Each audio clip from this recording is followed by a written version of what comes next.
For recording now, yeah. Okay, cool. So just for the recording, this is what we'll be covering today. So the first thing that was sort of people mentioned last week was ad blocking. Because when you're on social media, when you're online, the information that you leave, the websites that you go on, they gather data about you. It's not malicious in the sense that they just want to know for who's visiting their website. It's just that when the way it works is that a lot of websites have a little pixel on their website that works out who comes through their website. What happens is this information gets gathered and then gets used to make a profile that is used to target you with ads. And that can be really beneficial. Some people like having targeted ads, but a lot of people find it's a bit of invasion of privacy. These cookies and trackers is what they're called. They're weird names, but basically they're just sort of ways that advertisers know sort of the websites that you've been visiting and sort of can target you. There's a few ways to sort of maneuver these, or to sort of reduce the sort of amount of the footprint, the digital footprint that you leave when you're sort of going online. The first one is really easy. If you use there's a search engine called DuckDuckGo. If you just type that into Google, search DuckDuckGo, and then it'll bring up with a whole new web search. It works exactly like Google. You can search what you do, but it doesn't it doesn't use data in the same way that Google does to make adverts. Google's very sort of ad heavy, so anything you type into Google is then filtered back into sort of advertising profiles of you. So using a search engine that minimizes this is really, really useful. Most of the time you can get pretty much all your searches on DuckDuckGo that you would be searching for anyway. So that's the first one that I would look at. And then there's also extensions that you can get for Google Chrome and Mozilla Firefox. There's AdBlock Plus, which sort of blocks pop-up ads, which is really, really good.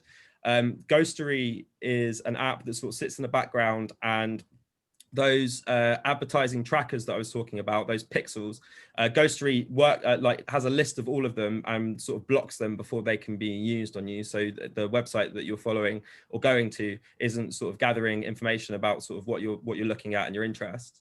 And then Track Me Not is really is a sort of is a flip of all of those. As opposed to stopping your data, what it does is it sits in the background and it does randomized Google searches. Like, it'll do randomized searches in the background. You're not seeing any of this. It's just searching random words. But what that does is that creates noise for your data, so the data that you're making, and it means that people can't really target what you're looking at properly because there's so much information and it's all completely random and varied that no one can really give you specific ads.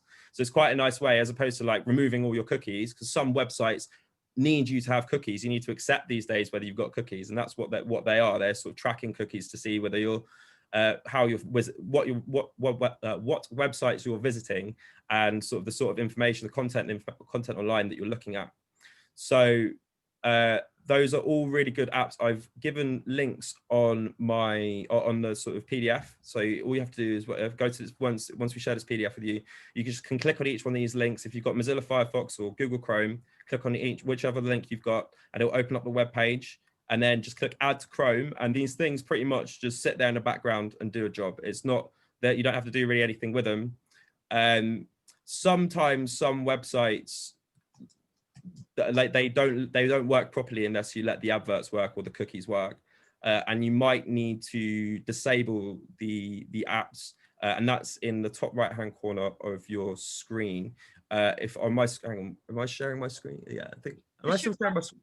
Yeah, so yeah. So on the top right hand corner of my screen is a little puzzle, a piece up here. And for instance, there's a Ghostery ad blocker up here. I could pin that if I wanted. If you do get any issues with any of them, so sometimes there might be the websites you're visiting won't work when you've got ad blockers on. You can come on and you can sort of I think you can just disable it by going into manage extensions, and then you can sort of disable it with these little buttons here. So these buttons will allow you to disable them. So like with any extension, like I mentioned in the previous presentation, they're really handy, but some of them are they're all third party, so that there might be a few bugs, or there might be some websites that don't work with them. You just might need to turn them off. But for most browsing, these sort of ad blockers are really useful. Any questions? Is that? No, that's brilliant, Tom. You sent this to me, this PDF of the ad blockers. I didn't have a chance to circulate to everybody, but I will. Yeah, that's absolutely fine. I literally just made it about an hour before the presentation, so so apologies for that. But yeah, okay, cool. So the other thing on the itinerary last week was the Facebook name change. So Facebook is quite easy in Facebook. If you've got, most people have Facebook's user interface updated recently. It looks quite a bit more sleek and modern. It used to be quite clunky, and it's updated to sort of be a bit more stylistic. In the top right hand corner of your Facebook profile page, there's a little arrow that you can click on, and that will bring up sort of a panel with settings and privacy. And this is where you can click into. And once you clicked into settings and privacy, you'd click on settings, general, and then your name is on the corner, and then you can click the edit button, and that would be how you do it.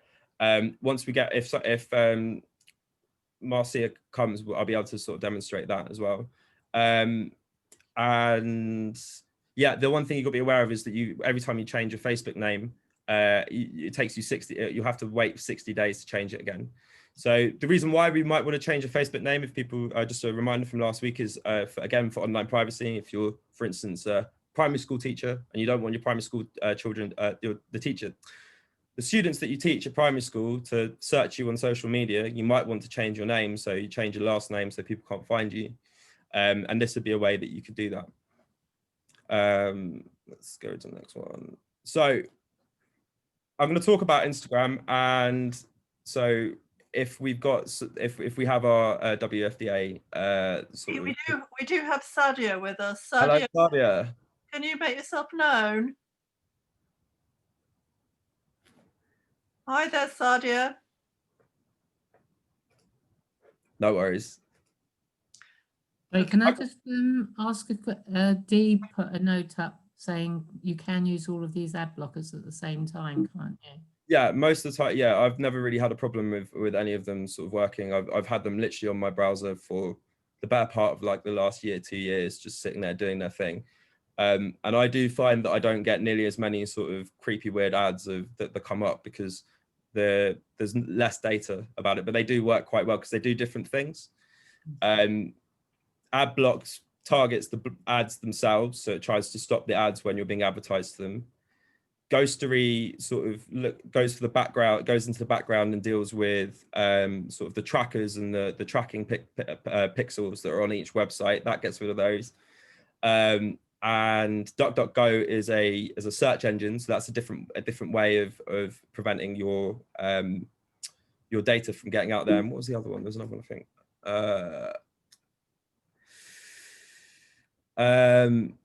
Yeah, and TrackMeNot, that's a completely different thing because that's creating noise as opposed to stopping your data. It's just making more of it. So they all work sort of in different ways to minimize the digital footprint that you leave.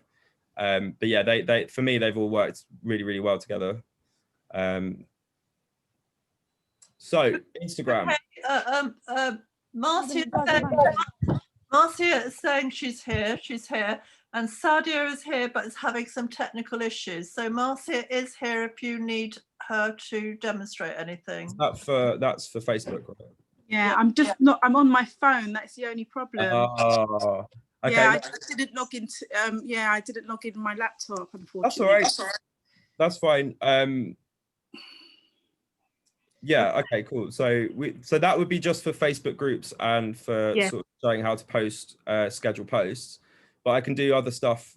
We can talk about other stuff. Sorry. Anyway, that's all right. Don't worry. That's absolutely fine. It's probably my bad. I probably should have texted ahead with that. So don't worry about that.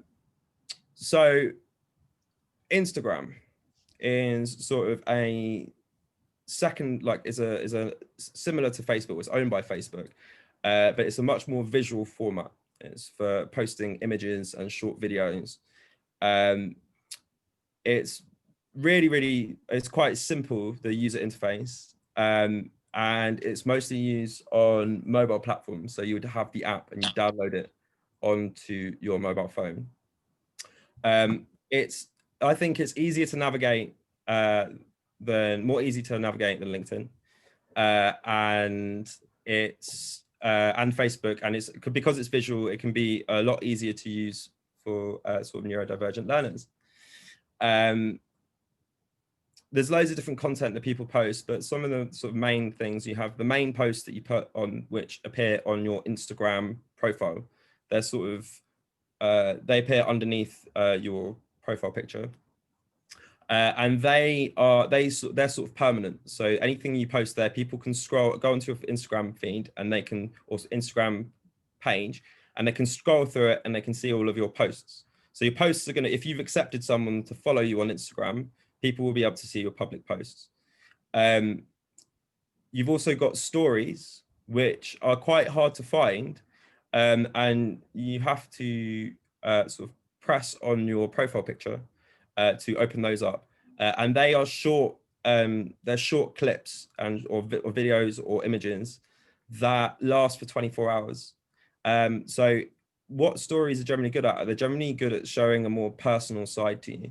You know, they're more like snapshots, where, say, for instance, you've got an Instagram for your business, and you use the posts to sort of show relevant and pertinent information to do with your brand, whereas the stories is more about making you more relatable. You know, if someone is following your Instagram story, that appears on people's feeds, and you're more likely to get more interaction with stories than you are on posts.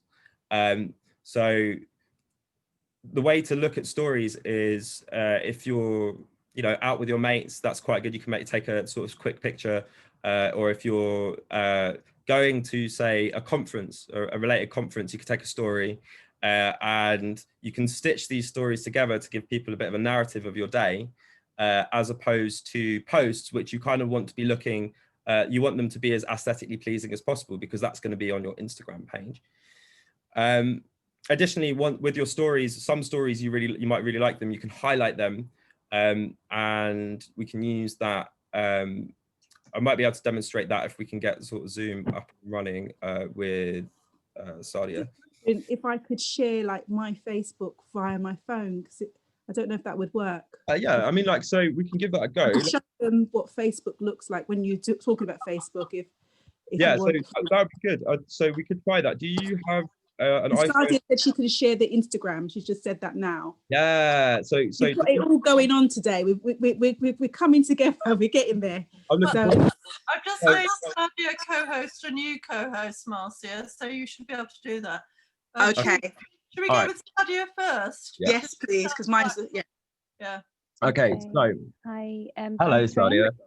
Hi, can you hear me? I can. Hi, Catherine. I've had to join through my phone as well as my laptop, so I think you've made me host on my laptop. But if you could make me host on because I think I'm on twice. You might need to look for my name again. So yeah, we've got one with a star background, and then one at the bottom with sort of just your name. I think it's the star background. Is that your desktop? That's from my phone. Well, that's good. If that's your phone, if you're sharing your phone, we'd be using that for Instagram. So that would be actually quite good if you share.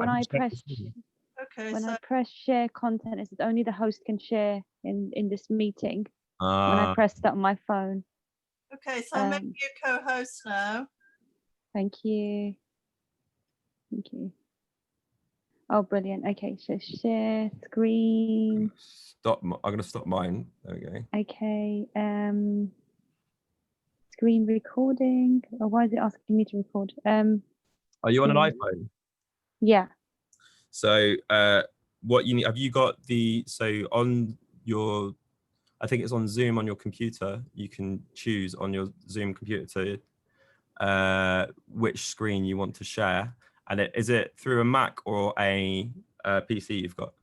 PC. Okay, but I'm trying to do it on my phone, and it's come up with this screen saying screen recording. Okay. Strange. Let me try again. Share. Hang on. Share screen. Okay. Sorry, we'll get there. Okay, when I press share screen, it comes up with this menu, and it says screen, photos, Try the iCloud, iPhone. Dropbox. Has it got the iPhone on the share screen? Does it give you the option to share phone on the iPhone, like on your? No, it doesn't say iPhone. It just says screen. I would have assumed it was screen. Let me try website URL. No, I can't do that. Hang on, right. Okay, Are you able to log on to? Oh, you can't show us any features then, but you could see the screen. I don't know. So Would it be better if I made you host then, Sadia, rather than co-host? Not sure if it makes a difference. Because I think I might have the same problem. Okay. so I'll share mine. It's my personal one. I'll show that. Oh no. And then yeah, okay, cool. So give me a second. Let me try. I'd stop trying now, Sadia. Because Tom's going to share his Instagram. Let's see if we can get that sorted. Give me 1 second.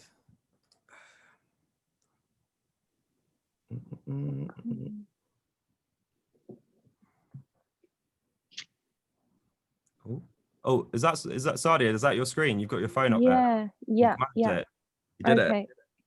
it. Okay. Awesome. Oh, 1 second. Sorry. We've got Facebook here. It's getting really complicated. Sorry. Pretty sure.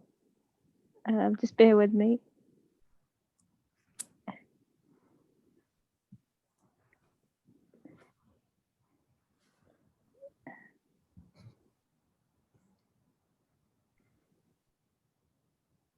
Okay, this isn't a. I'm gonna have to change the password afterwards. Sorry, guys.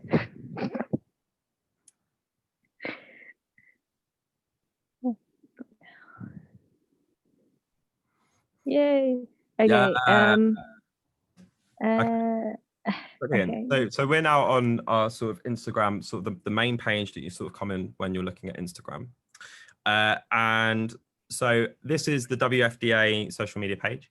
And so so if we scroll down, we'll be able to see our posts. We'll be able to see the posts that have been made. And it's really good. We've got loads of quotes. They're visually appealing, and they're sort of to do with the WFDA. These are normally images are really sort of what you want to be using with it. And so if you clicked on one of these images for us, yeah, brilliant. Right, fine. So if you scroll down, can you see we've got there's no text underneath. Oh yeah, we've got some text there. Brilliant. Okay, so if you could click on more for us, click on that more button there. So we've got some hashtags as well. Brilliant. So here what we've done is we posted an image to do with whatever post we wanted to make. And we've sort of made a sort of text, and then there's 3 full stops underneath that just to give it a bit of space, and then some hashtags underneath that. And the hashtags, if you remember from last week, we sort of talked about how hashtags help sort of define the topic of the post, so that people who are searching for similar posts will find yours. It means that you don't have to be friends with or have connected with people for them to have seen your posts. So Instagram's got a lot more potential for a wider audience than sort of just your close friends or the people, your acquaintances that you'd keep on social media. So anyone can see sort of the art that you're posting, the business that you're promoting, or your own work or your own posts. So it's worth bearing that in mind as well for employers. It's just if I think that if you're posting publicly, sort of just be aware of the sort of content you post, because you don't know who might end up seeing what you've posted. So but yeah, this is a really good example of a good post. It's got some hyperlinks underneath there. So if we come back out of this, if you click back, so is this the website or is it the app that we're using? Do you know, Sadia? It's the app because, sorry, it's the website. It wouldn't allow me to go onto the app. Ah, fair enough. That's the problem I was having. That's why I had to type in the URL. We've done really well though. Yeah.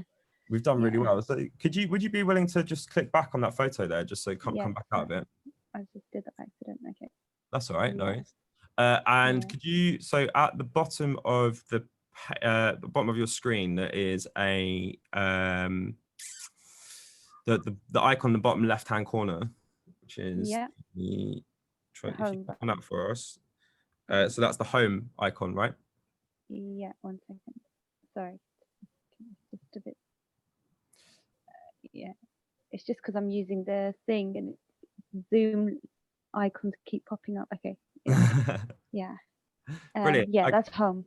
So this is the home page, and this page here is where everyone that you follow or that you've connected with, this is where your sort of posts are you're gonna see other people's posts. So if you just scroll for me, if you just scroll through, Yeah. what we'll see here is we'll see posts from all different places, whether we've liked or followed them, or they could be adverts as well. Often you're told if they're adverts. I think they've got little they'll have a sort of say sponsored by or as an advert. So it's important to be aware that some of the things that we're looking at online might not just be things from people that we're following, but they could be, again, adverts and sort of posts designed to get your attention. So one of the things that people might not be aware of, if you just stop there for a second, Sadia, that'd be great. Yep. Thank you.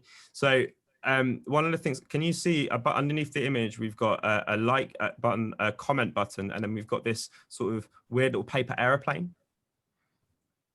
So if you clicked on the paper airplane for me, to the right of that, I don't know, it's like the triangle, semi-triangle, the two triangles put together. Right, there we go. So we've got, this is like the share button, and it's a bit different on the app when we've got the app. When people do that, you can share it to your story. So what that means is if someone's made a post and you think it's relevant, you can share it to your own story. And what that means is that person that shared it sees you've seen it. And that's really good, because if you're trying to connect with someone, for instance, if you if you share a valid post from someone and you share it, they'll see that you've shared it, and then that'll allow you to connect with that person. They might reach out and message you.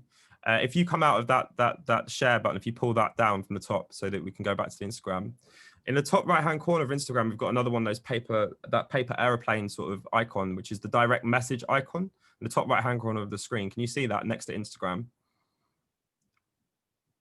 So, oh, hang on, Sadia? Yeah, I can see it. Did you want me to press it? Yeah, You press it? that at the top right hand corner. It's like the direct message sort of button. Yeah. So this is where if someone's mentioned you in your story, in their story, it will appear in your sort of personal messages that someone has talked about you if they've tagged you in their stories. Tagging stories is you can do that quite well. I'm going to see if I can share my I'm going to see if I can share my screen if it works, and if not, okay. Yeah, I don't think mine's going to work, to be honest, today. But yeah, stories are just sort of a really good way of making more personal content that isn't there permanently, so people won't see that forever. So if you're having a bit of a laugh but you don't want that to sort of impact on your social media image, posting things to stories is a really good way of sort of doing that. Tom, shall I just see if I can just if I press use the app, will it will switch to my app? Shall I try that? Do that. Let's try that.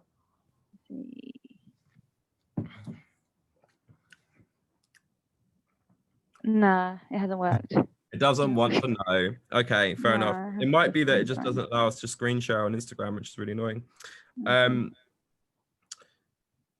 Yeah, there's also another thing as well. On the app, I don't know whether it's just the website at the moment, but the app actually, for me, I've got a dark mode on. I think once you turn on your phone, if you turn the dark mode on, it makes the background black and the text white, which is really, really useful because it's less, it strains your eyes less. And I think, yeah, keep your eyes out for that sort of stuff. I think to do it in Instagram, let me just have a look and see where the settings are.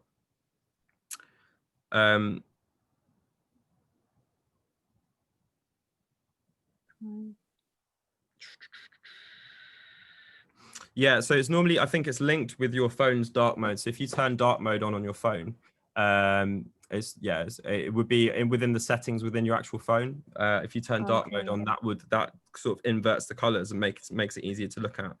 I can't. Yeah, I won't be able to show that, unfortunately. But it is really useful just to bear in mind that you can get a dark mode on Instagram. Okay. Is there any questions or anything that people would like to know more about with regards to Instagram? There's no questions on the chat. Awesome. Yeah, there's nothing coming up on chat. I think it's Should brilliant we, that Sally has managed to share her Instagram on her mobile. I think it's really good. So good. It's so brilliant that we've managed to at least get something up that we can have a look at. So that's really useful. should I- I right. show one of the stories, like from like British Dyslexia, because that's not a personal page. Yeah, you could definitely. So at the top there, can you see where at the top of the screen we've got British Dyslexia, the association, Succeed with Dyslexia, and then a few others. These sort of are the news feeds of all of the people that we're following. So if you, or the story feed, should I say. So if you clicked on any of those buttons at the top there, it will take you through to the person's story. We'll see if that, yeah. So this is what a story looks like. And it's just a message. You can see what's happened here. Oh, it just sort of, it will cycle through someone's story. And you can see it's a bit different from the sort of post that you'd see on someone's Instagram post. It's a bit more casual. It's a bit more down to earth. So it can help you relate to it can make your brand or you yourself more relatable. And so now that we're on the feed, the story feed, it's just going to cycle through everyone's stories. And because of this, what this means is that you're more likely to get traffic using Instagram to your your web page or your business or anything like that, because people don't have to navigate to your web page to see your content. So this is where stories is really, really useful. You make a story and someone's on a stories newsfeed and it's just going to cycle through. And if you see something that you like, you can click on their profile and sort of interact with it further. In the bottom right hand corner of the screen, can you see there's the Instagram sort of the arrow, airplane, the bottom right hand corner next to the text where you'd write. Yeah. So can you see it says share to at the top there? If you type in up the search, let's have a look at what we can put in the search. Put in story, see if that comes up. 1 second. Oh, so that would be sharing it. So that shares it to other people. So that would help you share it to other people. I'm fairly certain on Instagram, you can share someone's stories your own. Bear with me. Oh, okay. If I shared it to Martha.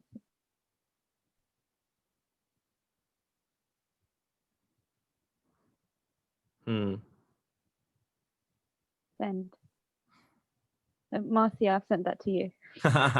You can send them to different people as well. So this is a good way if you find a story that you think someone else might like, you can share them with your friends, which is a bit, yeah, I think it's a bit better than Facebook. So something about Facebook as well is that if you've got a business or if you've got a cause, Facebook really try and make you buy their adverts. So if you want someone to see your posts, Facebook sort of throttle, if it's anything about an event or if it's anything about something where you might be selling tickets for, Facebook naturally throttles your throttles your posts and tries to encourage you to pay for adverts. So whereas Instagram doesn't really have that as much, so you've got a broader reach on Instagram with your stories and with your posts than you would like sort of just on Facebook. So again, like sort of communicating to sort of a broader audience is better on Instagram.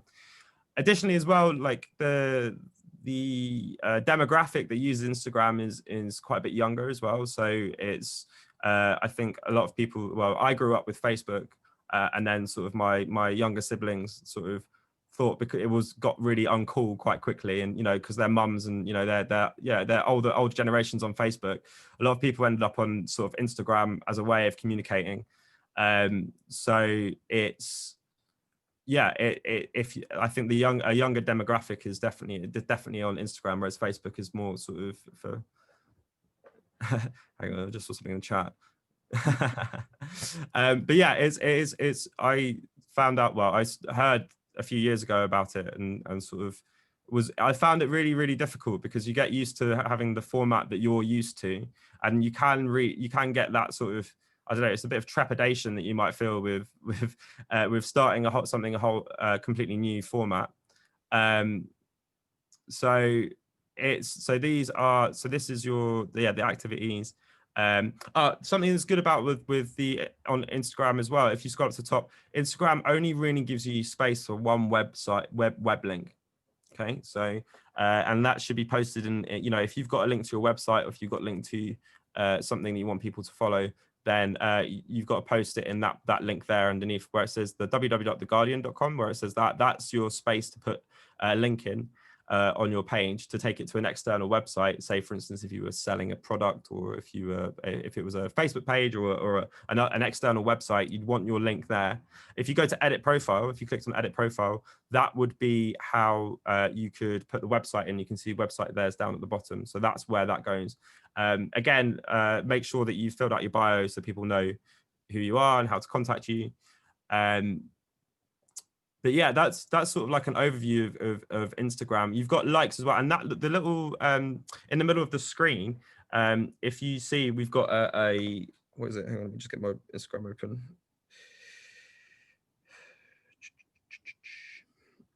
So in the middle of the screen, you've got a oh my God. So we've got like a little plus button. So we've got a home button, a search button, a plus button, a heart button, and a sort of your profile button.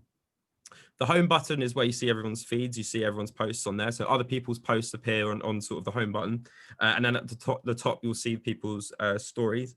The search button, if you went onto that, this is a page with loads of different sort of related articles and things that you've been looking at. So these posts will, anything that you've liked on Instagram, these posts will this will be suggesting similar content. And it's where you would search up the top there. That's where you'd search for new people as well. So if you were trying to search for friends or something, you'd put their name or put the brand or something in the search, and you'd find them as you could find a hashtag, you could find a person. So you can use that to help search for different content. The plus button is a way of adding your own posts. So you'd go on the plus button at the bottom next to the next. Yeah, there we go. Oh, look at that, hashtag dyslexia. And then you can go through and look through all the hashtags that people have tagged posts with dyslexia. So this is where you would, if someone was looking for a hashtag, this is where, if your content has got a hashtag, this is where it would appear. So choosing hashtags that are relevant and that represent what you're posting is really important, so that it sort of directs more people to your posts. And the heart button is just showing you everything that you've liked. So it shows you your interactions with other people before, whether they've, if someone's followed you. It's a good idea as well, if someone starts following you and it appears they've got similar interests, it's worth following them back as well, because you'll start seeing things on each other's feeds, and it's good for collaboration if you're wanting to meet or contact new people. This is where you'd add people to your network so that they can follow you. How's that for Instagram so far? Is that a good overview? That's brilliant. Absolutely brilliant. Yeah. All right. Brilliant. Has anyone got any questions, or is there anything that people sort of not sure about? Yeah, it's Sujan here. I just wanted to say that I didn't even realise that half of those features were available in the edit profile, because I do practically everything on the phone, and I don't use a computer at all, or tablet. And in fact, the app, I've got iPhone SE, 5 SE, and it doesn't give you the full list of functions at all. So that's been really interesting to see on the website. It's completely different. And in fact, that's something to bear in mind. If you're doing things on the app, you don't always get all the functions that you get on the website, or vice versa sometimes. Yeah. So with the functions that you're talking about, the website on the app, it's actually sort of on your homepage, on the profile page. So on the bottom right hand corner of if you looked at if you open up Instagram, on the bottom right hand corner of the screen where it's the profile page, so the little person, if you press that, your profile page will have your sort of the profile picture in the top left hand corner, your posts, your followers, and your following. But underneath that, it's got the profile, and then it's got underneath that, literally underneath that, it's got edit profile. It's got an edit profile button on there where you can put the website on that we were talking about. Oh, okay. Right. Thank you. You're very welcome. Yeah, so yeah, you can do that. A lot of the things, it might be in a different layout on the app, but you can, it does actually, it's probably optimized better for being on your mobile than it is for your online. But yeah, you can definitely, you can, if you're on the computer and you prefer to do it on there, it's good. I think it's good to do it on the computer as well, because it's a bigger screen. So, you know, if you're, you know, especially with, if you're neurodivergent, and you can get screen fatigue, and looking at really small screens made for like mice is something that annoys you. So maybe editing it on Instagram itself, on the web page itself, can be really useful. Good tip. So cool. So should we move forward from Instagram? Is that cool? Is that right? Yeah. Awesome. So thank you very much, by the way, Sadia. That was really good. So before we move on, I think I've shared, is that my screen? I think I've shared that screen. Can you see the Instagram screen still? Yeah, cool, brilliant. Right, so this is a link on the PDF that I sent last time, but it's got in-depth sort of videos, about 20 minutes each, I think. But if you're interested in any of these things that we talked about, I've made some links so that you can go away and sort of and look at it a bit later. I know that sort of looking at it on a screen, someone else's screen, can be a bit a bit daunting. So have a play around with it yourself. Look at these videos, see if there's anything that in these that you can pick up that could be that you can use when you're using sort of social media. LinkedIn. So we're moving on to the next bit. This is the sort of professional Facebook, and it's the biggest business-to-business social media network on the planet, and it works. You get an app for it and a desktop, so you can use it on the computer and on your phone. I'd probably say that using it on a desktop is probably better, because you're sitting there, normally sitting sort of at a desk or sitting somewhere. It's as opposed to being on your phone, you don't have the same sort of spell checking capabilities that you have on your phone that you do have on your computer. It's really important, obviously, because it's like a Facebook for the professional world. This is the form of social media that you'd be using to try and put your best foot forward into sort of your sector of interest, whether it's your career or whether you're trying to look for new jobs. You know, so LinkedIn is a professional social media platform. It's used so that people can sort of contact about, you know, jobs or keeping up to date with people in different sectors. So it's the one that out of all the social media, we talked about last week, talked about formal and casual sort of speech and language, and sort of the sort of posts that you're posting. LinkedIn should always be formal. You should always be posting formally. It should be sort of concise and sort of it should be detailed, concise, professional, polite. You want to sort of respond to people in a reasonable time frame, because you never know where someone might be looking at your profile and they might reach out, or an old friend that you've known is in this new sector, and they might reach out through LinkedIn and say, hey, we've got a job here, maybe you might be interested. Like first presentation I did a few weeks ago, we talked about Grammarly quite a bit. If people don't know about Grammarly, it's a spell checking and grammar app. And in fact, pretty much all of the strategies we talked about in the first presentation about sort of free things that we can use would be really, really useful to sort of apply with LinkedIn. You want to make sure that your profile doesn't have any spelling errors, or there's no grammatical errors. And formal language. So keeping, you know, being brief, don't over share with people. I think it's just sort of with LinkedIn, it's more of a sort of connecting with professionals. I'll actually go back to there's a slide that I showed at the first in the first presentation that I think is relevant. Yeah, here we go. So this is sort of the little graph that I showed last time, or the chart. And so I would say for friends and family, you've got Facebook, Instagram, and Twitter. You know, you can contact and you can post on there, but bear in mind that your posts will be public. Most of your posts will be public, and you don't want potential employers to see that. You know, you want to put your best foot forward. It's better to be more reserved on these sort of platforms than it is to sort of like overshare. A lot of people,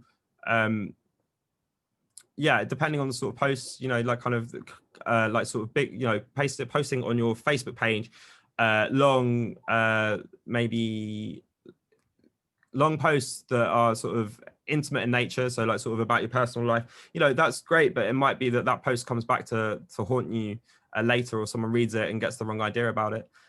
Whereas LinkedIn, you should be using, you know, it's a formal platform. You should be boundaried when you're sort of with the depth, the amount that you're going into, how deep you're going into things. You're using professional language, and you're not really there for just a chat. You're there to talk to people and connect and network, and you're looking to cooperate people. You know, you might be able to offer someone a job, or they might be able to offer you a job. So it's best to use really formal language with it. Hang on, that's where we're going. So yeah, I've got some links for LinkedIn. So it's really one of the things that they say that's really important with LinkedIn is making a good profile. So this link here, how to make a great LinkedIn profile. I've got a LinkedIn, using LinkedIn on your mobile, that will sort of explain those sort of things as well. And this will set this link up here, the top link. This will help you set up LinkedIn. So if you're not sure about it, it'll tell you that. But like I said, the most important thing with LinkedIn is making sure you've got a good profile picture, a good profile. So that involves a professional profile picture. So that's, you know, if you want something that it doesn't have to be, you don't have to be completely suited and booted. You know, that might not be your sort of the sector that you're working in. But, you know, obviously sort of you want to have a good profile picture, whether it's professionally taken or just a nice headshot. And little details like adding to your profile, editing like sort of your the jobs that you've done before, the roles that you've had, and also having like a good cover photo. You know, the more you fill out your profile, when someone comes to it, they see, what do they see? The first impression of you is that someone that there's bothered to fill out the profile picture, you know, so they've got an attention to detail. You know, if you filled out your profile, it's attention to detail.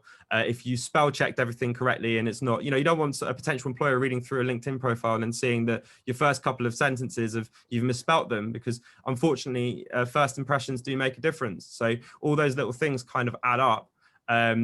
But the biggest thing I would say, like I said, is make sure that your LinkedIn profile is good. If you're not sure about it, look at other people's LinkedIn profiles. Go and have a look and see what other people have done and how they've written about themselves. Sometimes it can be really difficult to write positive things about yourself, you know, in a CV sense, or thinking about the traits that you could bring to someone.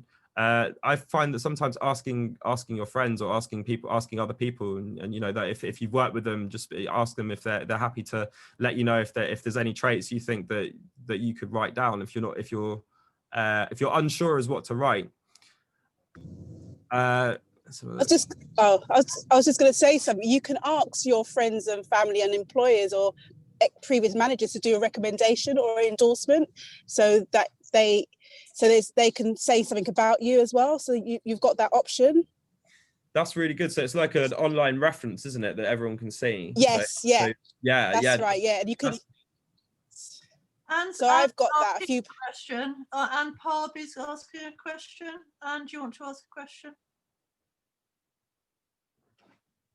Anne wants to know how do you know when people are looking at your profile? I'm not sure. Thank you, Catherine. Yeah, I actually not sure. It's normally people have left you a message, so it's normally the only No, way. no, you can. All right. So you can Right. see it shows you that people are viewing your and you get statistics as well, and it tells you people are viewing your profile. Fair So it enough. actually tells you. That's the thing about LinkedIn. It tells you can't just look like Facebook and look at people. It tells you who's looking at you. Oh, that's Yeah. I think that's even better then, because then you can use that for sort of, if someone's taken interest but haven't said anything, you could reach out back to them, and that's good for building professional relationships, right? So as you can see who's looked at your profile, who's taken interest, and then you can also edit your profile if you want. If you don't like the sort of interest or the sort of people that you've been getting, you might need to tweak it so that the hits you're getting on your profile are sort of more relevant to the sort of sector that you're looking into. That's a really good point. That's a really good point. The only, and I'm You sorry I'm can also- interrupting. Oh, sorry, go on. Sorry. No, I was going to say that you can actually switch that feature off. So if you go into your privacy settings, and if you don't want people to know that you've been looking at their profile, you can have that feature switched off. But it also means you won't know who's been looking at your profile, so it'll work both ways. Yeah, that's really good as well. So if you're privacy conscious, if you don't want people to see that you're looking at their profile, you can turn that off. But yeah, but if you want the benefits of being able to see who's visiting your profile and using that to help with researching jobs, then sort of we should be able to. You can use that. That's really good. I be honest, I didn't find that page, that sort of the LinkedIn profile page. I'll have my hands up. I didn't find that sort of following, see who looked at your page. So that's really good for me to know. I'm going to use that in future when I'm using it. Yeah. So one tip that I give with people is stay in contact with ex-colleagues and friends. You don't know when an opportunity might come up. You know, if you're in contact with people and they might end, you don't know who you meet now and what job they might be in, but you know, in five years time, they might be in an area or sector, and they might hit you up on LinkedIn and you might get an opportunity out of it. So, oh, hang on. So there's another link here with a link to sort of researching jobs and how you can do that on sort of LinkedIn. So before I move on to the do's and don'ts, is there anything that people would like to add about that? Oops, sorry, I'm trying to put my camera on. Yeah, I can just comment. I really love LinkedIn because I created a group for other people that do the same job as me. And so we've got 100 people in our group, and we're putting on a webinar, and it's all kind of, it's really nice to reach out and you've got other people that are interested when in your day life, people might not be that keen to listen. So you can use LinkedIn to kind of find aspects of your job that you like doing. And I would say that thing of people from ages ago. So there might be people and you don't speak to them for like 5 years or something, but then some topic will come up and it gives you a good reason to get in touch with them. So I'm just a LinkedIn fan. That was all. Oh, that's a really good point. I love that. I love that group, the group webinar thing. I've the amount of times I've done work and I've been really excited about it, but like kind of no one that I'm sort of around would share the same sort of passion. Be like, oh yeah, I've made this presentation for XYZ, or I've done, you know, I've looked at mind mapping today for 2 hours, and someone's like, mate, you need to like get out and get some fresh air. Like, so I think like and that can be really demoralizing as well, because if you're passionate about something that not everyone else is passionate about, having someone to bounce your ideas off is really important. So that's a brilliant use of it, you know, making groups and reaching out to people with a similar in a similar vocation, so that you can actually you've got a network of people that you can use and sort of bounce ideas off of. I think that's brilliant. I think that's a great idea. It's Sujan. I just want to say, contrary to what the last person said, I find that LinkedIn is very biased towards certain professions like IT, finance, general public sector, you know, really professionals. If you're a sub-professional or you're a professional in a non technical field, say, it's really not that helpful. I've not been able to contact with any people really in the last couple of years, and it's been quite difficult because the majority of people, I mean, it comes up with people that you ought to connect with, and it suggests people, and they're all completely unconnected with what I do. Because now I was working in archives and in the university library, but now I've changed career, and it doesn't help me, unfortunately, because now what I'm doing is the arts. And I find LinkedIn quite poor for the arts and the pub and the more caring side of public sector, if you know what I mean, like the voluntary sector. I don't know if you have anything to say about that. I personally, I don't. It's good to know that, like, kind of that it has its limitations. I think that's it with social media. Unfortunately, that's annoying that that is the case. Obviously, I can see why LinkedIn is sort of more like, it does feel like more related to people in an office sort of based environment, and it does feel like sort of that sort of networking. So what sort of information would you be looking for in LinkedIn that you're sort of missing out on what would you like to see on LinkedIn? Well, I don't think, put it this way, I don't think I'm going to get any opportunity. Getting any opportunities that way. But what I do find useful is that what I do instead is I follow caring sectors, like I follow Mind and other mental health charities, and see what they're doing. And then they often publish jobs and projects before they launch it to the public. So you do find out about certain things that you might think, oh, that's interesting, maybe I'll contact them privately and send my CV or something. Do you know what I mean? So there's that.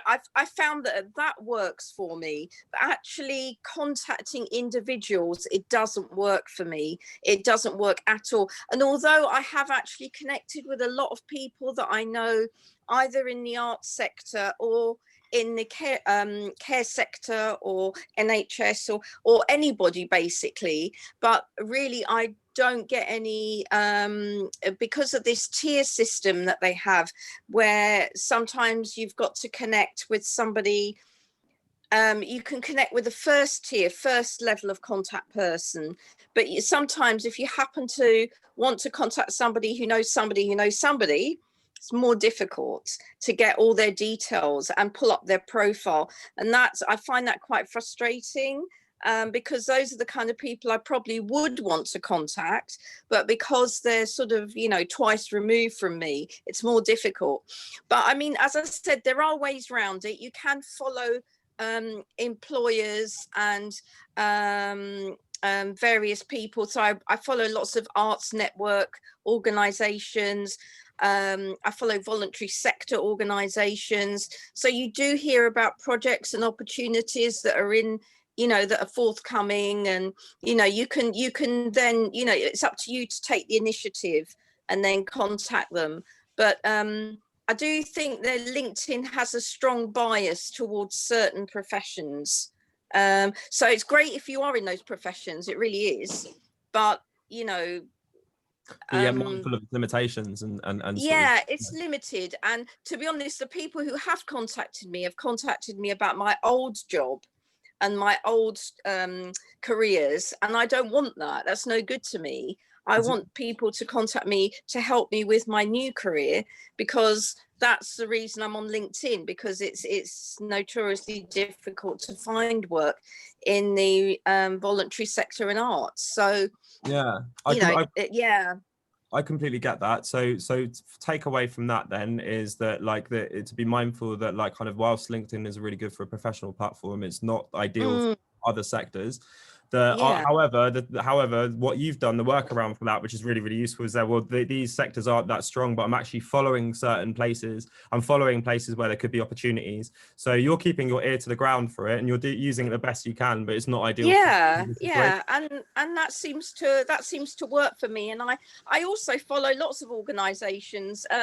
you know, just in case, you know, you never know. You sometimes, you know, you want to go for one job, but you might have to take a day job somewhere else. So I follow lots of people, just in case any jobs come up. So if you are flexible about your work, it's good to be able to, you know, it's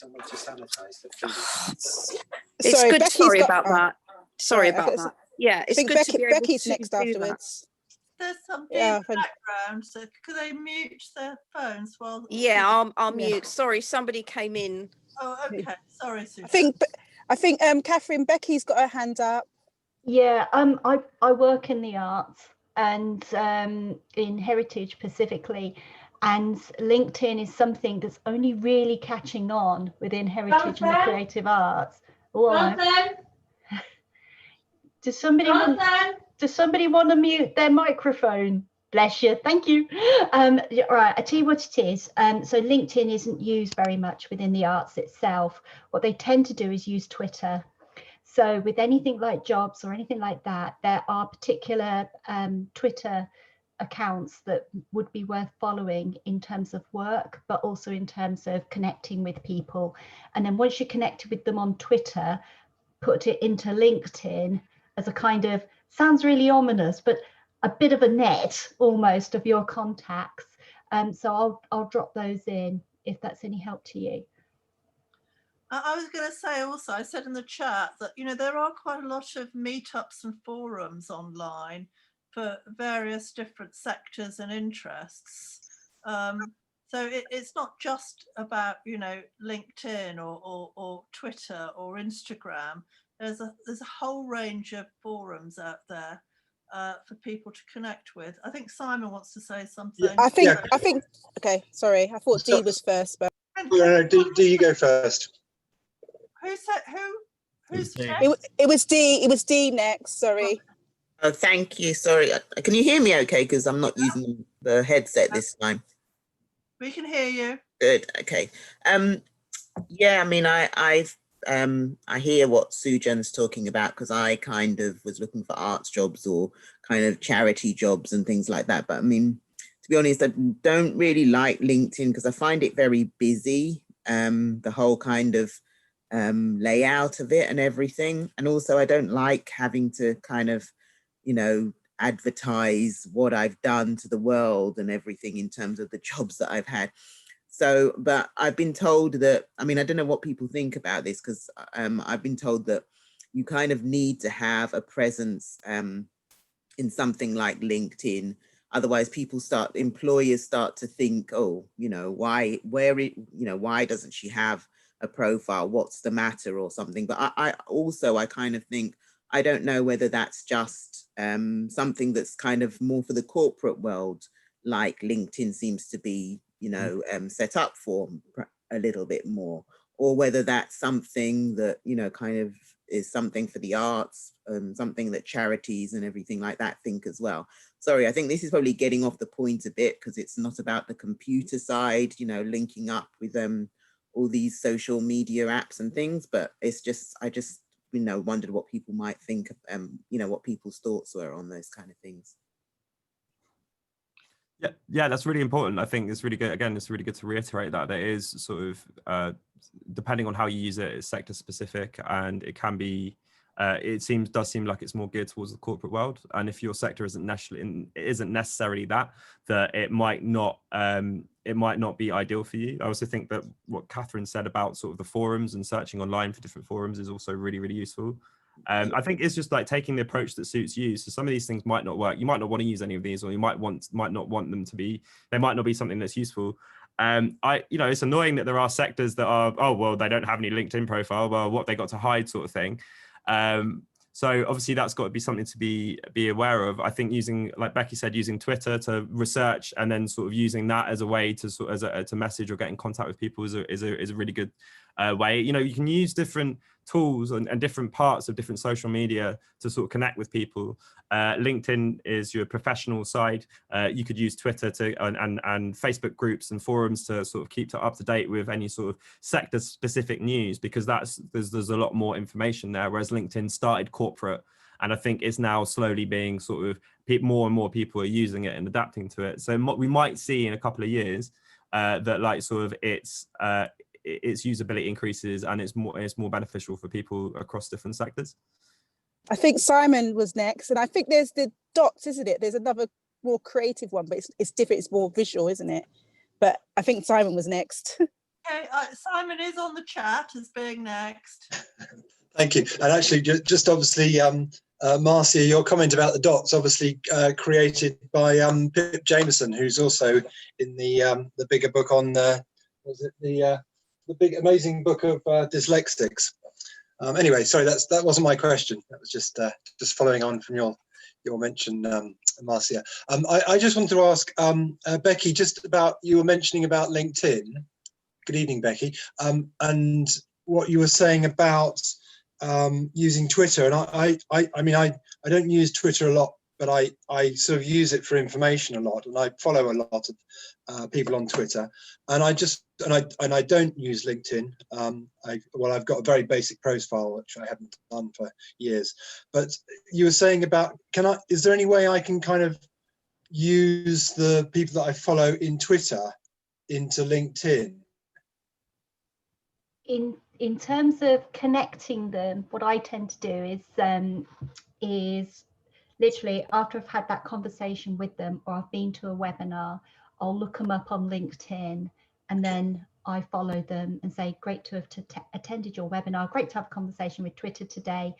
Let's keep that connection, so you don't lose track with who you know, and also particularly with the arts, which is quite diverse in itself, you know, you can keep an idea of who you know, who you've met up with, without losing track with your best mate type of thing. You know, that's how I tend to do it. I was wondering whether your sort of profile in Twitter would reflect the maybe suggestions of people to connect with on LinkedIn, but I imagine they're separate, because you have to do that sort of connection separately. Yeah, it will suggest people. So some of them are like my old boss or an old colleague like that, and I'll be like, oh my goodness, I didn't know they were on LinkedIn. Right, off we go. The only thing I would say is that I don't see there is fluctuating content with LinkedIn within the arts, so it tends to be 1 minute quite busy, and then the next minute very, very little. So it's worth just sort of keeping that in mind, whereas Twitter, it's a constant buzz, as you know. It's sort of all kicks off, you know, very busy. What's your preferred social media tool, Becky? I tend to use Twitter in the first instance, so I can really think about the values of the people that I'm connected with. Do they share the same values with me? Also in terms of neurodiversity, what's going on, who's doing what with where. And then I tend to use LinkedIn, particularly in terms of connections regarding internationally, but also nationally, and organisations that I want to connect with too. Don't tend to use Facebook professionally at all. And I don't use Instagram because I'm 46 and I don't know what to put on it. That's my problem. And the same with TikTok. I'm gonna have to learn these skills, you know, because I thought I like the sound of it, but I just never know quite what to put, because I'm quite information based in terms of what we do at DCN and in bed. Oh dear. Sweet. So what I was going to do is do the next 5-10 minutes, just talk about the do's and don'ts of social media, and then if we just talk about, if we leave a minute, leave a bit of space just so people can talk about any groups or any things that they followed or any interesting groups they think people might find useful. Is that right?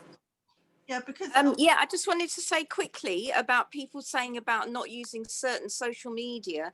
I think it is important to, although there is a certain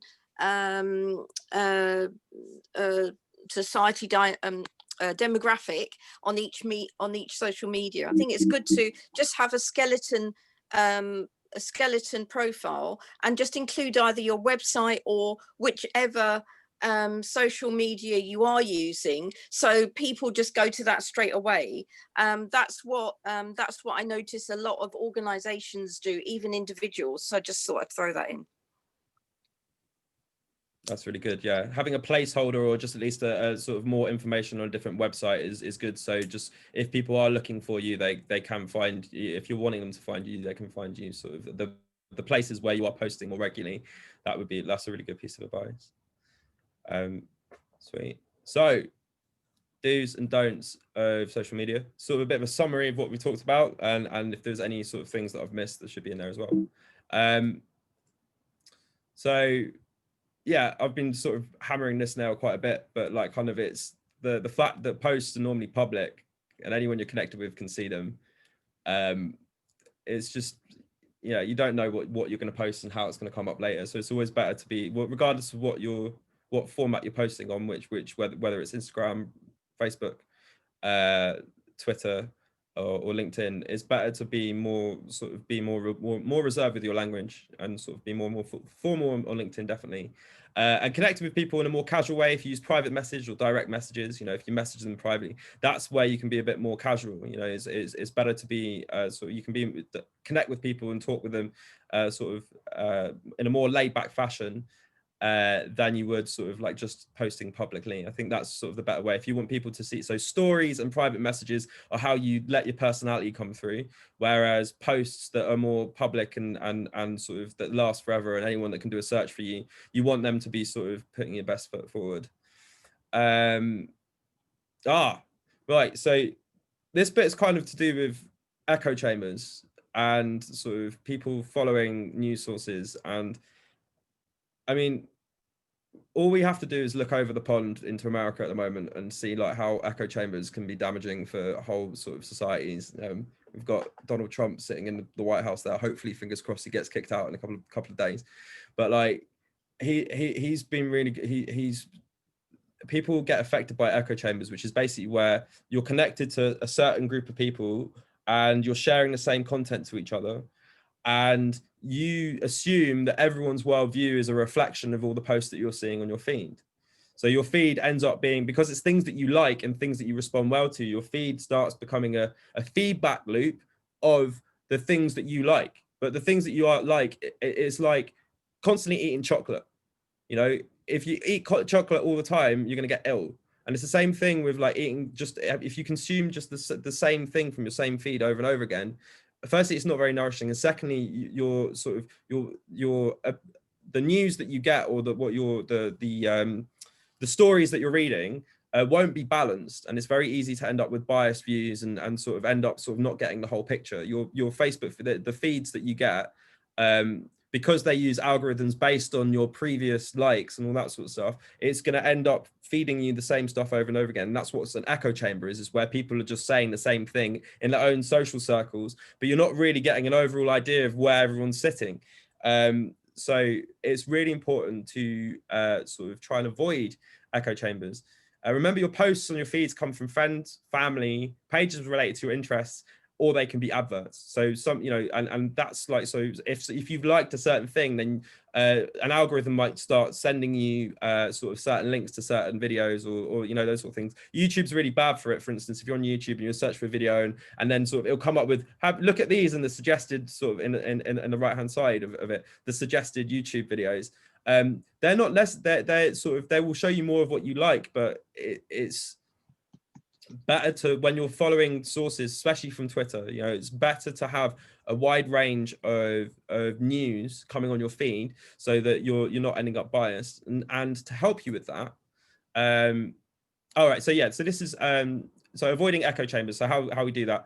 So one of the things to be aware of is obviously that different... What about big tech censorship? I mean, there's terrible censorship, and a lot of people have been forced to either set up their own things or go to places like VK, Void Contacting, which is truly, you know, censorship free, Ukrainian.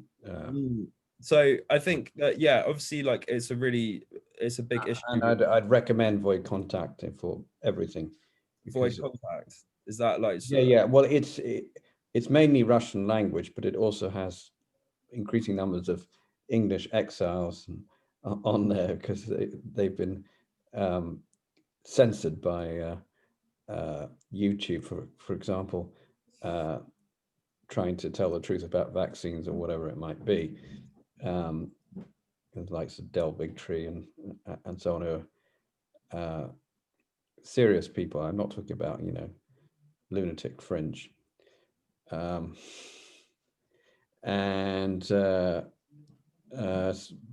Because they're saying things that big tech doesn't like.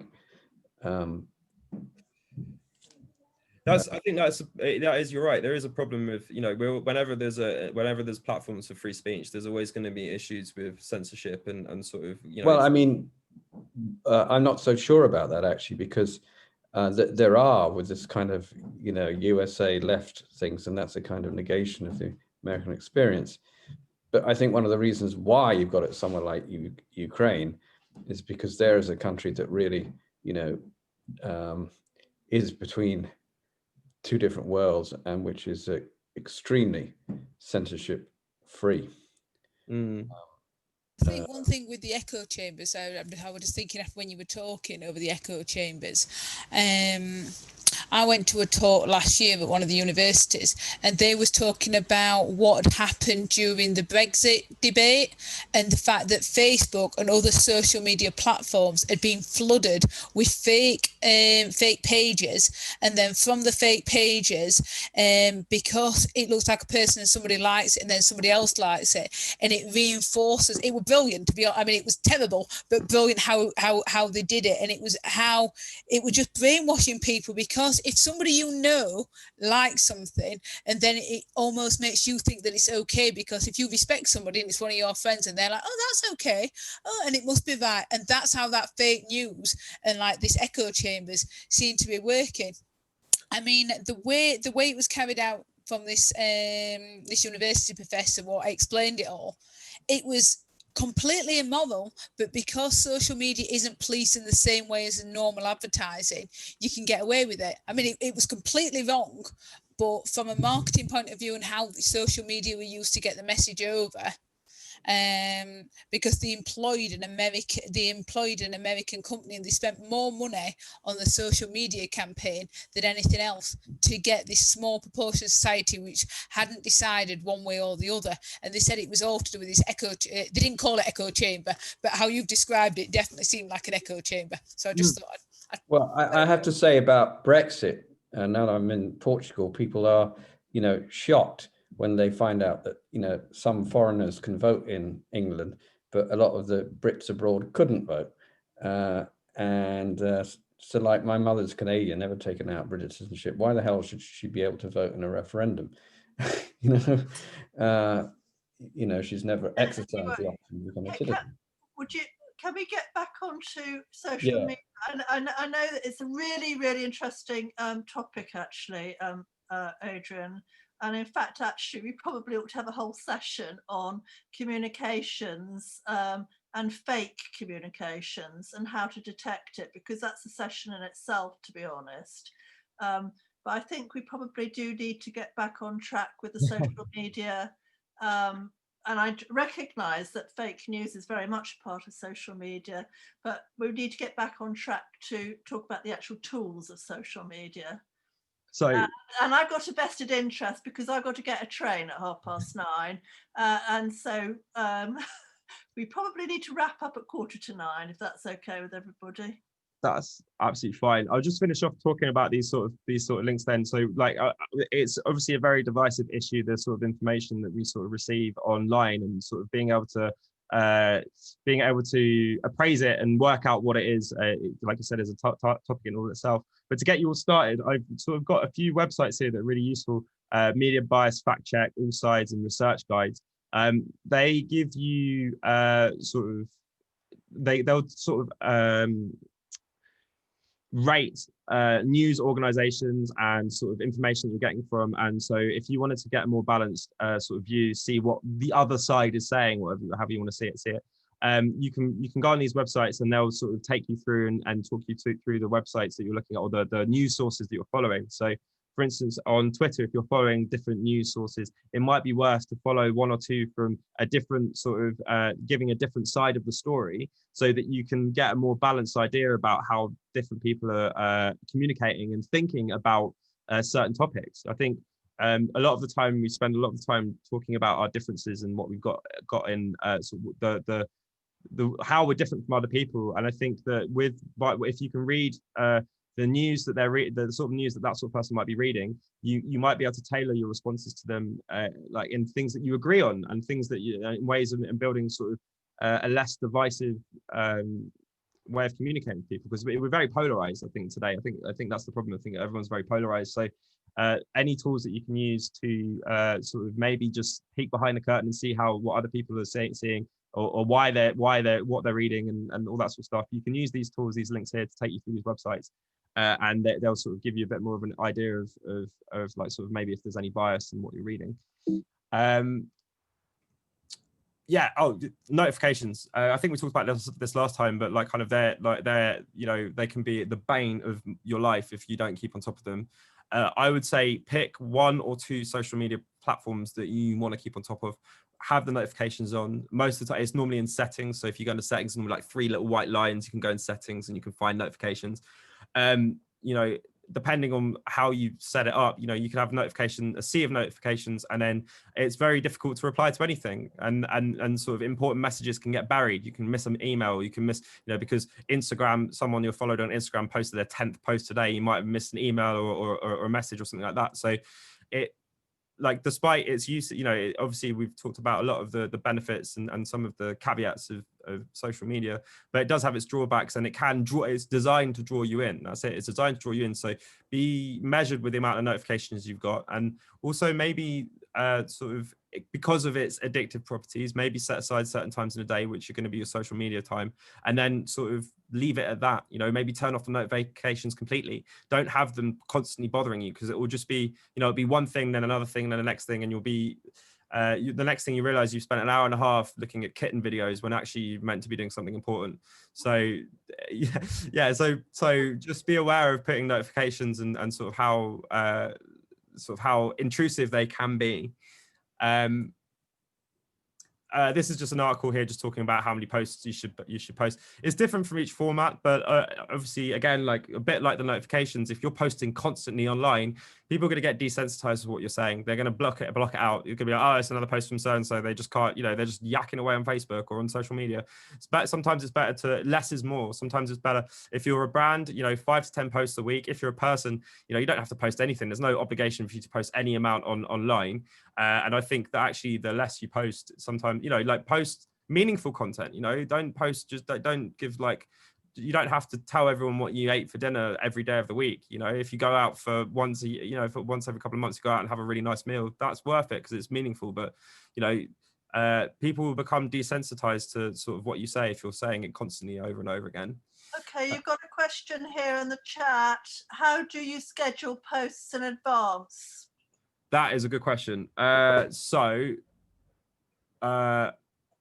I will just look on my face. I will be able to describe it verbally, but I can't show you. I'm not going to be able to show you my Facebook, I'm afraid. So bear with me 1 second. So scheduling Facebook posts only really work if you've got a Facebook page. So if you've got your so as opposed to, you've got your own Facebook page, and then I'm talking about a Facebook page for like a product or sort of like the WFDA is going to have their own Facebook page. That's where you schedule posts. And bear with me 1 second. I'm just gonna get it on my screen so I can see my other screen.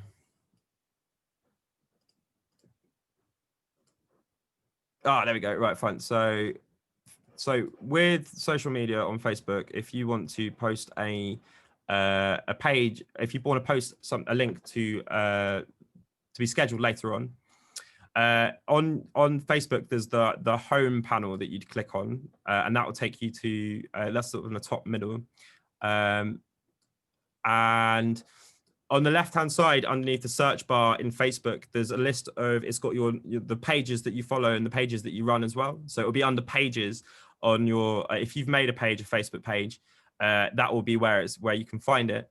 I've in the previous session I put a link about making your own Facebook page. So it's on there is a link I'll show you actually on the slide about making your own page if you're not sure about it, which is so yeah, this I think the next one has got, so this slide on the slide the presentation, yeah, this is about, this link here will take you through and tell you how to make a Facebook page. But so you've got your own personal Facebook page, and then you've got pages for your brand, or what your the anything, a page or group that you want to post from. You'd go into the page itself. You click on that on the left hand side. So if you have the WFDA Facebook page, you'd click on that. That will take you to the landing page for the Facebook brand that you're looking at. And then on the left hand side, once you go into that and you click into it, you'll get an option to go to manage page, which is on the left hand side again underneath the search panel. And underneath that there's a thing called publishing tools. It's just in the scroll panel, some publishing tools. And from publishing tools, that will open up a completely new window, which I'm just hoping will load. Actually, all right, fine, hang on. So this is our page, one of my friend's pages. Are you thinking you're sharing at the moment on your Facebook page? Because at the moment we've got your screen with your slide presentation. Okay, it's probably okay. I'll probably avoid sharing my Facebook page, to be honest. I don't really, I'm not really comfortable doing that. So yeah, you can on the manage page, once you're on your page, on the left hand side, once you're on your web page, your Facebook page, on the left hand side, there's an option to manage your page. You go down to, you scroll down and go to publishing tools, and then on the left hand side again, it should give you the option to click on scheduled posts, and that is where you can create a post to be scheduled for the future. So you have to be on your own Facebook page that you've made. You go into manage page, and then it will publishing tools, and then schedule posts, and then you can post it for the future there. Thank you, Tom. You're very welcome. You're very welcome. I think that is, I'm fairly certain that's my, yeah. So finally, these are just links for the apps on the web page, and yeah, that's it for today. That's what I've got. So if you could send some feedback to this website, that'd be great. If you've got any feedback, if you've enjoyed the session, and if you thought it was helpful, any feedback that you send to DNA is always really appreciated. It takes a couple of, like a minute or two. So if any of you got the time to send a bit of feedback, it would always be really, really appreciated. But yeah, before, I suppose the last thing was just discussing any groups that people had joined or that thought that would be useful to share with people. Well, I just say do get onto Void Contact for proper freedom of speech and good things on there. Is it Void Contact? VOID? EK, yeah. Okay, cool. Thank you. Okay, Tom, can you copy that link into the chat? Yeah, of course. That's a good idea. I will do that immediately. Yeah. And then people will have that. And also when I send the recording round of this session, I will include that link for feedback. Okay, that's brilliant. Thank you very much. People. I will just, yeah, get that link now. Did you want to ask people about groups they follow? Yeah. Does anyone got any groups that they particularly follow or think that they'd like to share people from last week? If you, or in general, if you think that it would be worth sharing. Well, I've set up a few small Facebook groups for various purposes. Like, for example, a group for people who survived a traumatic brain injury under the age of 3 months, like myself. Then Disability Rights Commission Neurodiversity and Autism Action Group, legacy group documents from that, because it's otherwise not out there. And that's a public group, anybody can join it, and people sometimes do, such as actually John McDonnell recently. But it's relatively small, but it's just to keep these things out there. And 1 or 2 religious groups and things like that. So it's actually quite easy to set up your own Facebook groups if what you want, what you're interested in, isn't actually out there. That's a good point. We've got Sadia here saying she follows lots of pages about the 90s, teenage years. My favorite is the group where we all pretend it's still the 90s, Sadia. I didn't know that about you. Nostalgia is good. I follow Royal College of Art. I'm always like to know what they're up to, being an alumni, and particularly follow when their exhibitions. Anybody else? Becky? Do you have any groups you follow? Me? Yeah, or did you get 2 Beckys? Becky Morris, other Becky? I've put some links in the chat for archives and arts people of particular groups. Also, I tend to, on Facebook, I tend to have silly stuff. So I like Star Wars and Lord of the Rings and stuff like that. So in the end, if there's anything sort of, and what you said, Tom, about reminders in terms of ads, I've got a thing about pens and stationery, and I ordered something on Amazon from Paperchase, and then I went onto my Facebook and I was bombarded with ads to buy more stationery, and I was like, no, really, no, I've got enough pens, you know, like that. So it does feel a bit weird sometimes, like Big Brother's watching in terms of all those algorithms. But at the same time, there's all sorts of really funny people out there, and artworks as well, and stuff that you find in charity shops. That's brilliant, absolutely hilarious.